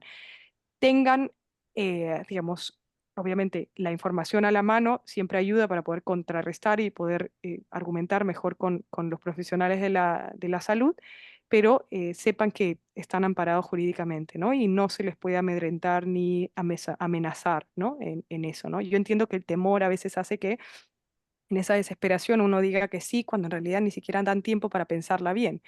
Y por Exacto. eso es importante que esas decisiones se tomen con anticipación, ¿bien? Y que Ok. se tenga esa voluntad clara para evitar que en esas situaciones, digamos, de emergencia, donde entran a tallar muchísimas emociones y es difícil tomar una decisión, pues se pueda prever ese escenario, ¿no? Ok, perfecto.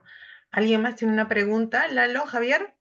A ver, doctora, buenas noches. En el caso de María Benito, entiendo que ella ya tenía la traqueostomía. Sí. Entonces, para clarificar un poco el concepto, ella tuvo que iniciar un proceso judicial, ¿es correcto? Sí, pero no debió. Mira, ahí te cuento, Javier. Lo que pasa es que nosotros presentamos, ella que es usuaria de salud, ella estaba atendida, era parte de este programa Domicilio en Casa, pero Ujú, era usuaria del Hospital Rebagliati. Lo que pasó con María fue que ella y yo, nosotros como defensa, presentamos un pedido directo de salud, al amparo del artículo 15 del reglamento de la Ley General de Salud, del reglamento, del Código de Ética Médica, la nueva versión del 2023, también establece el derecho a una muerte digna, en fin, una serie de disposiciones que le amparan legalmente, porque eso no es eutanasia, es simplemente adecuación del esfuerzo terapéutico que surge como expresión de su derecho a rechazar tratamiento médico, que ya no desea, que son fútiles, que le generan más perjuicios, en relación al ventilador mecánico, ¿bien? Porque la traqueostomía ya ya la tenía, ya habían hecho la Claro. intervención mucho tiempo atrás. La traqueostomía además es lo que le permitía, digamos, mantener artificialmente en vida, ¿no? A través del ventilador mecánico. Entonces, ella desea descansar, acceder a una muerte digna y el pedido se presenta por oficio. Se presenta un oficio ante Salud. Pero ¿qué hace Salud? Salud dice, ah, esto es eutanasia, está prohibido por la ley y es un delito. Barbaridad. Eso es una ignorancia tremenda que gracias al caso de Ana se pudo despejar y la judicatura, la justicia en su fallo, dijo, poco más, ¿para qué me traen este caso a la justicia? Uno no tiene que abrir un proceso judicial, no tiene que estarse judicializando cada vez que alguien decide ejercer un paciente su derecho a rechazar un tratamiento médico. Esto no es eutanasia. La eutanasia, en términos muy sencillos, es la administración de una sustancia letal que causa directa y deliberadamente la muerte a pedido de un paciente. Esto Ujú. no es ninguna sustancia que se le está introduciendo al cuerpo de María para causar esa muerte. No, lo único que está pidiendo es dejen el ventilador mecánico porque ya no le desea, porque no le está generando ningún beneficio y está prolongando una vida en sufrimientos para ella.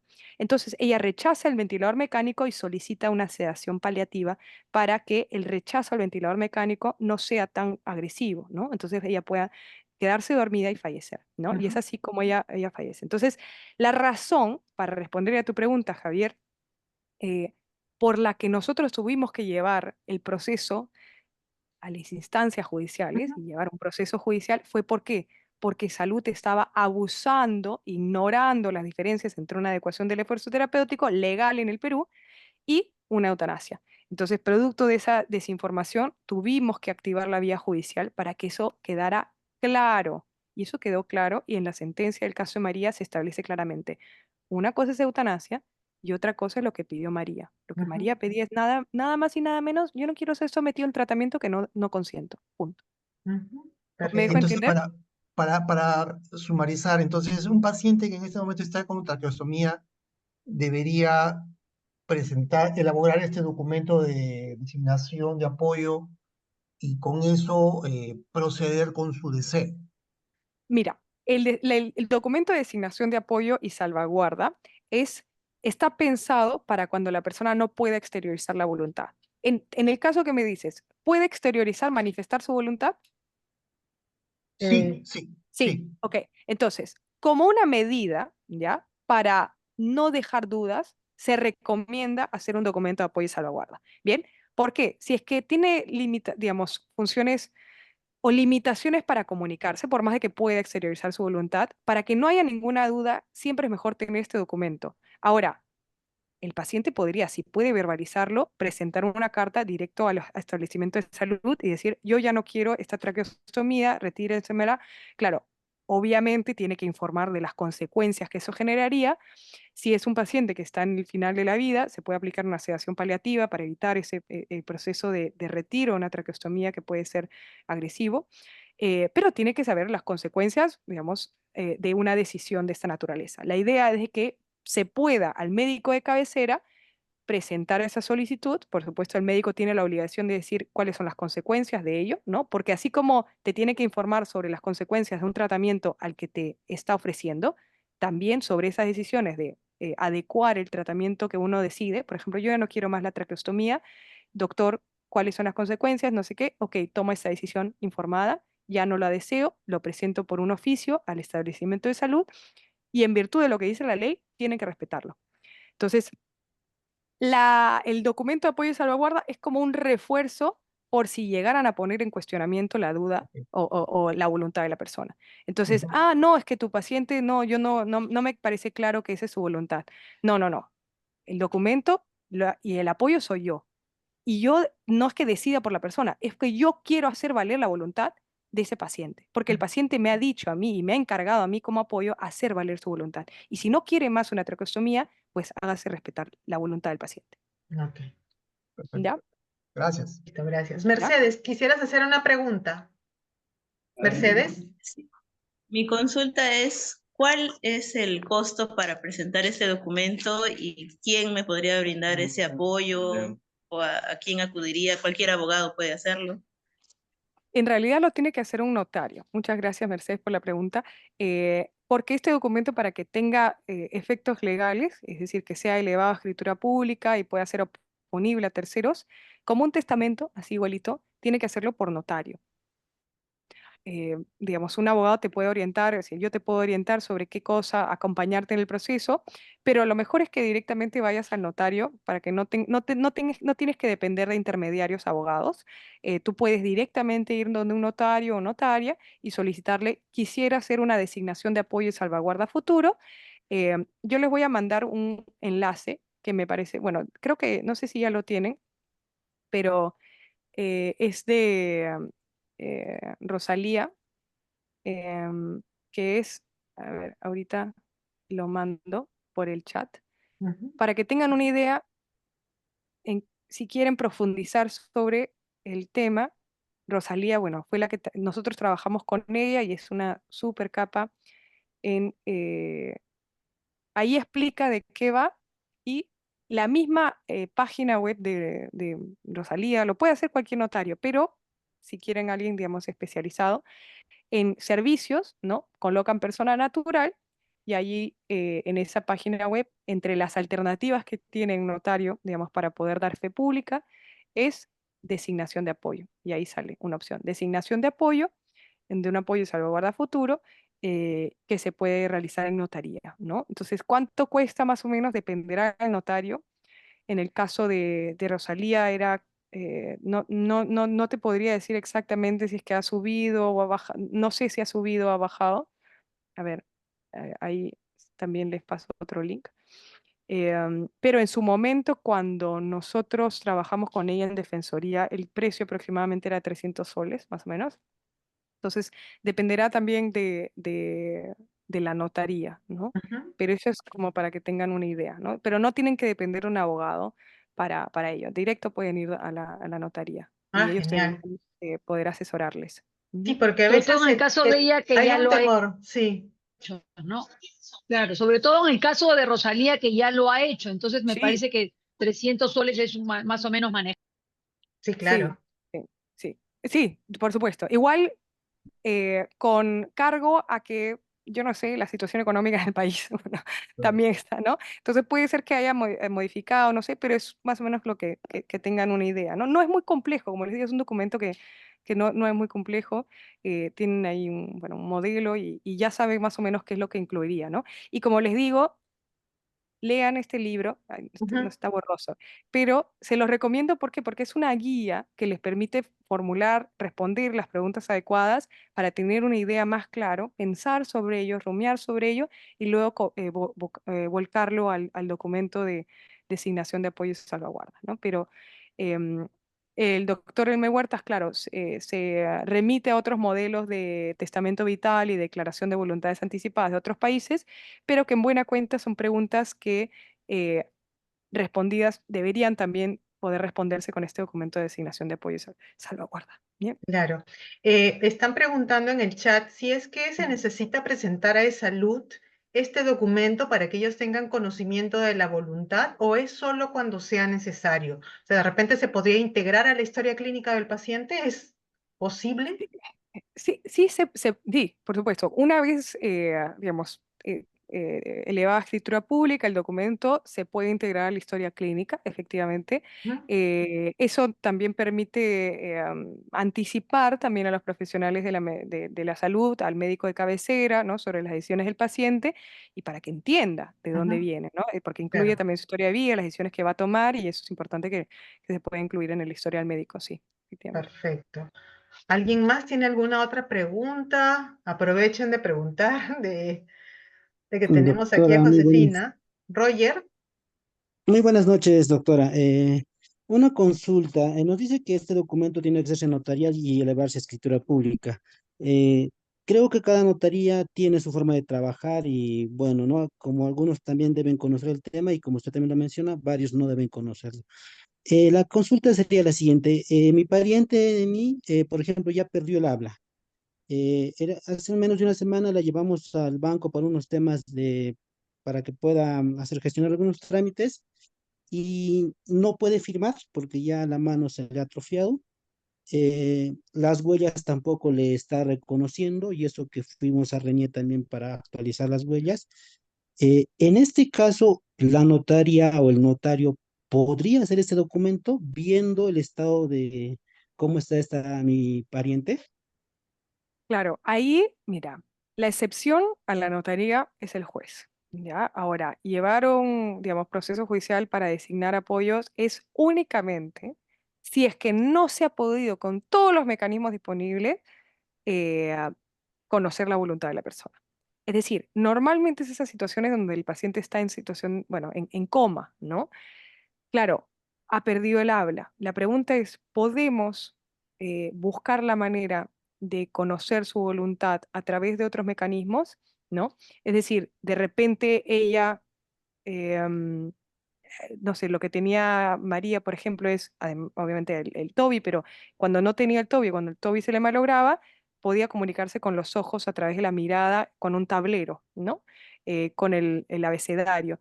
Si es que esa pudiera ser la posibilidad para saber también, digamos, lo que tienen que acreditar no es tanto si puede hablar o no, sino si puede comunicarse. Y las personas se pueden comunicar a través de medios no verbales, ¿no? Entonces, podemos saber esa voluntad a través de otros mecanismos solamente agotando esas vías y no pudiendo descifrarlo, recién ahí se va al juez. Entonces, claro, yo ahí te recomiendo, en esos casos, Rosalía, que está muy bien capacitada en personas con discapacidad también severa, ¿no? Ella diría que tiene los mecanismos más idóneos para poder efectivamente ver si hemos agotado o no las vías para recién ir por la vía judicial. Si ella te dice que conoce muy bien del tema, que no puedo ya, con tal en la condición en la que se encuentra el paciente, ya detectar, conocer la voluntad de la persona, pues ahí recién, subsidiariamente y excepcionalmente tendría que irse al juez. Pero la misma norma, eh, perdonen que se lo voy a compartir solamente para que lo tomen en consideración, Está perfecto. dice, ay, perdón, ya no sé dónde está. Un segundo. Y aprovechando, sí se Sí. puede comunicar, pero por celular, puede digitar las palabras, o sea, pero Entonces, la pregunta es esto, cada notario es independiente, o sea, a veces te puede ser notario y te va a decir, por ejemplo, yo fui al notario para un matrimonio y, o sea, ya está legislado todo, pero no tenían ni idea que, no, todavía estamos, esto, no lo hacemos todavía.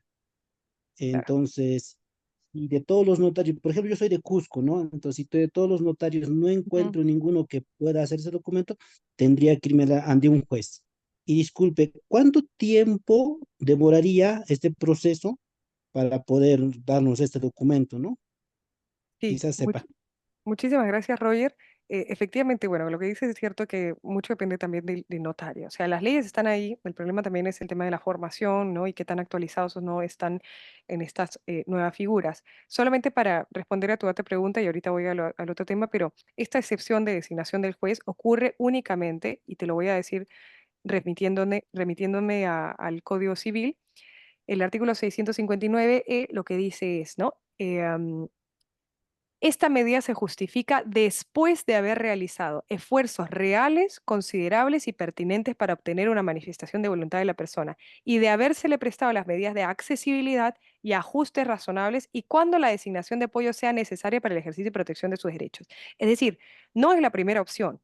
Tiene que agotarse antes, únicamente cuando, después de haber hecho estos esfuerzos reales, si la persona se puede comunicar por texto, se podría llegar a determinar, claro, quizá no el historial de vida con todos los detalles, pero para eso también están los familiares para que puedan, digamos, brindar información a la notaria sobre la persona que fue, ¿no?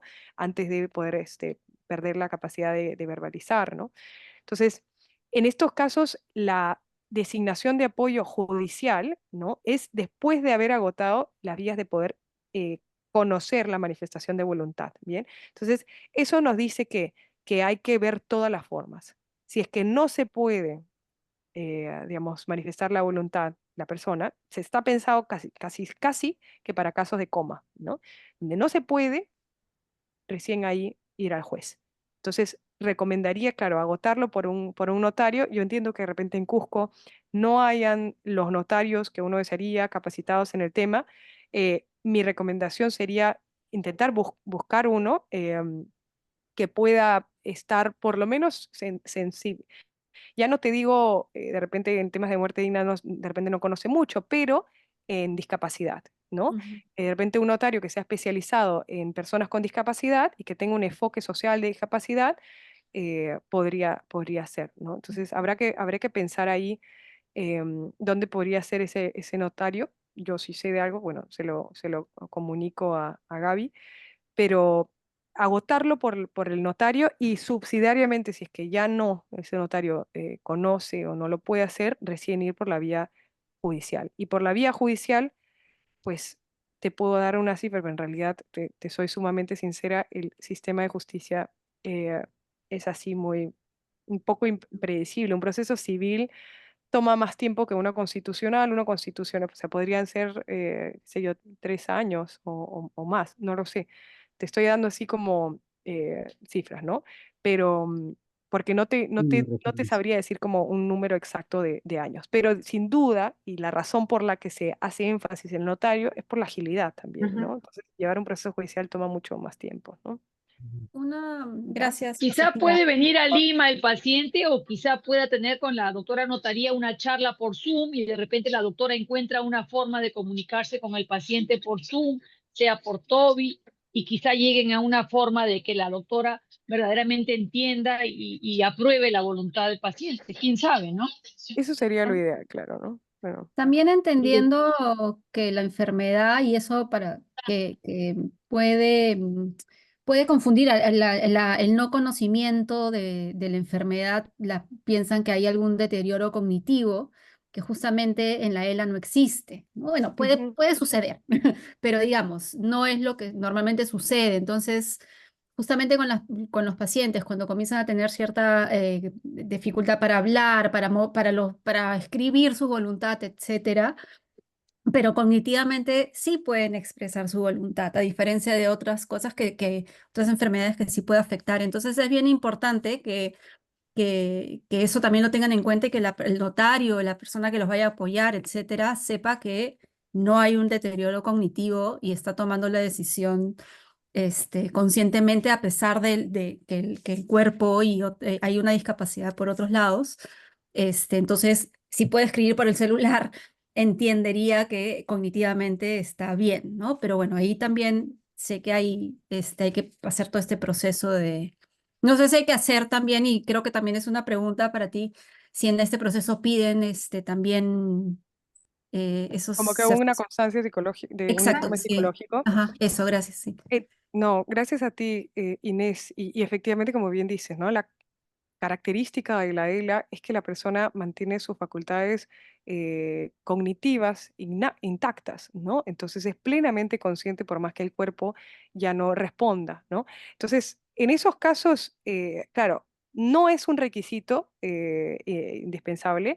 Lo que sí el notario va a tener que dar fe, ¿no? De que efectivamente la persona está en sus capacidades para poder conocer, entender, comprender lo que está afirmando y lo que está manifestando, ¿no? Entonces, claro, un informe psicológico siempre ayuda, pero no es un requisito. Ya será cuestión del notario efectivamente corroborar que la persona está en sus plenas capacidades para poder, las personas con discapacidad, se entiende que la capacidad jurídica se presume como la de todas, no tiene por qué ponerse en cuestionamiento solamente porque tiene una discapacidad, sino que más bien tendrá que corroborar que efectivamente la facultad de discernimiento y de comprensión de lo que se firme, ¿no? Están y por tanto la persona es responsable también de esas voluntades que está manifestando y que además está designando una persona en quien confía, ¿no? Entonces, eso sí tendrá que acreditarse y pues el notario o la notaria tendrá que dar fe de ello. Perfecto. Patti, ¿tu consulta? Aquí, me escuchan.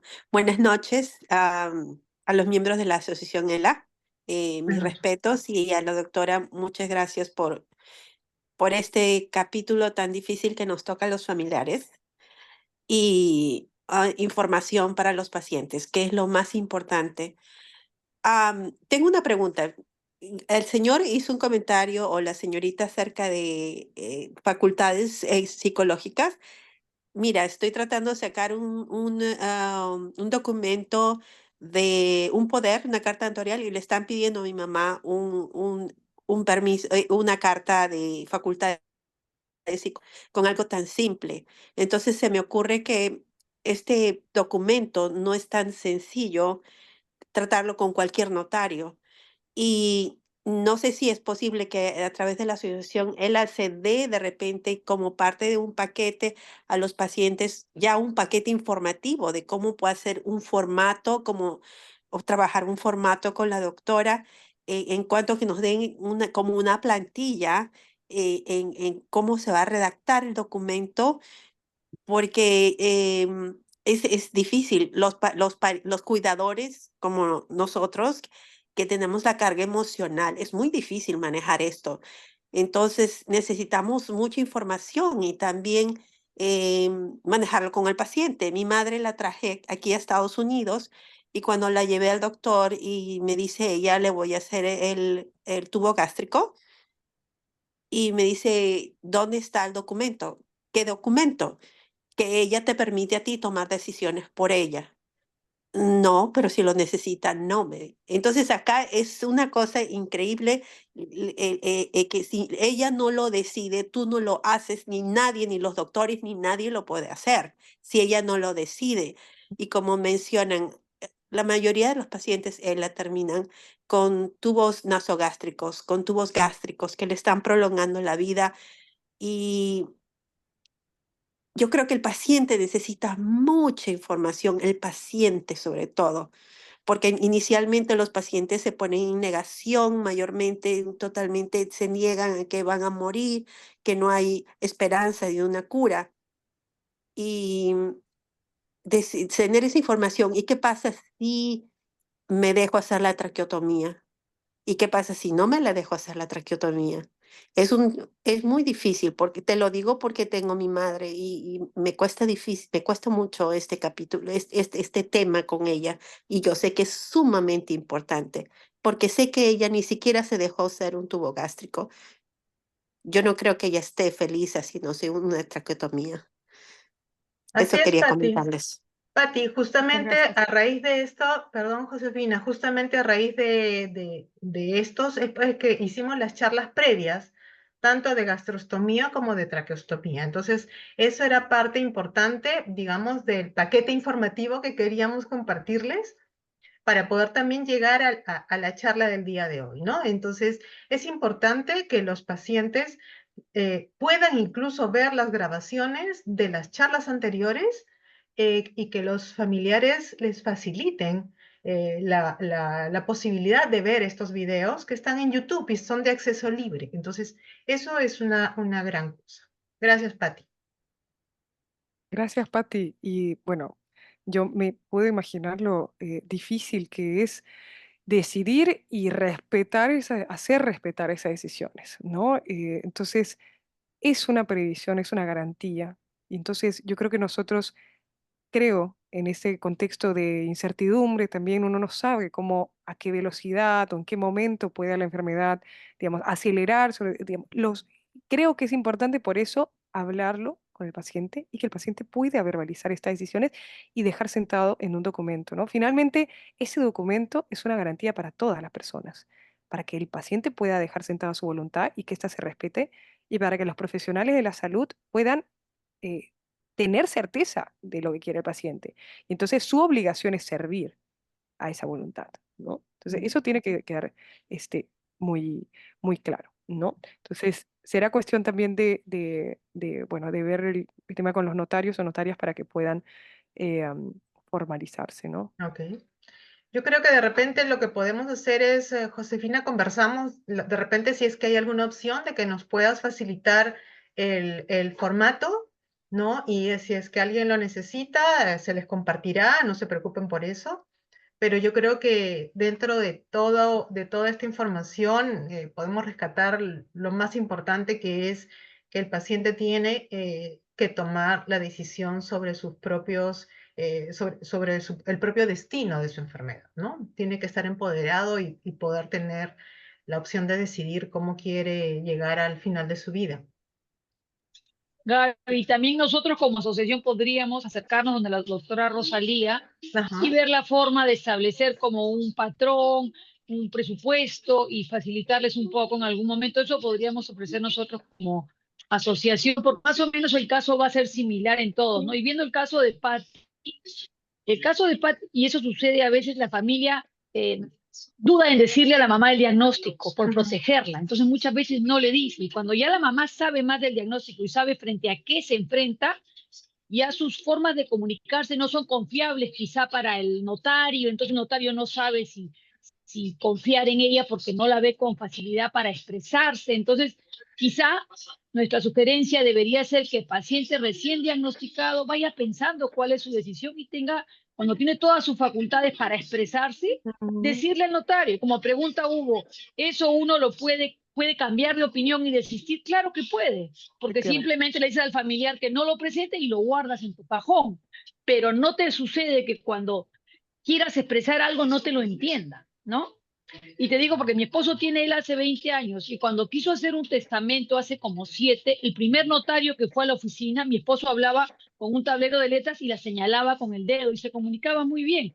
Pero el primer notario que fue no quiso y dijo que no podía porque él no se dejaba entender. Sin embargo, luego fue otro notario y por supuesto que le aceptó todos los documentos que él quiso porque se dio cuenta que esa era la forma de expresarse y que él estaba en todas sus facultades, pero podemos encontrarnos frente a alguien que no quiera aceptarlo y es por eso que la sugerencia sería que desde un comienzo sea algo que pensemos y tengamos un documento ya estructurado y sea parte un poco de cuando te enfrentas al diagnóstico de ELAS, sepas que es algo que tienes que ir pensando.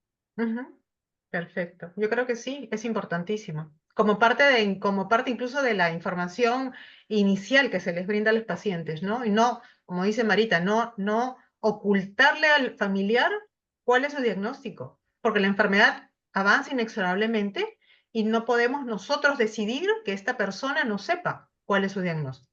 También eso, a veces por un tema de proteccionismo, evitamos que esa persona pueda tomar decisiones sobre su vida. Así es. Bueno, Josefina, muchísimas gracias. Ha sido una charla muy enriquecedora. Agradezco tu tiempo, que compartas tu conocimiento, el cariño para nosotros. Así que te damos como nuevamente las gracias. Y de repente, si por ahí surge alguna otra posibilidad, te invitaremos con todo cariño para que nos acompañes nuevamente. Gracias, Josefina. Gracias a todos por acompañarnos. Esta charla va a ser grabada, está siendo grabada y se compartirá en el canal de YouTube de la asociación. Entonces, tienen la opción, como les decimos, de volver a ver esta información y compartir con sus familiares y sus seres queridos. Es muy importante compartir información. Pacientes y familiares bien informados tomarán siempre mejores decisiones. Listo. Muchas gracias a todos por acompañarnos y nos vemos en una siguiente oportunidad. Hasta la Muchas próxima. gracias. Cuídense. Gracias. Chao. Chao, Gracias. Josefina, gracias. Hasta la próxima. Muchas gracias. Gracias a todos. Muchas gracias, doctora. Chao, Gracias. gracias. Chao, chao, chao.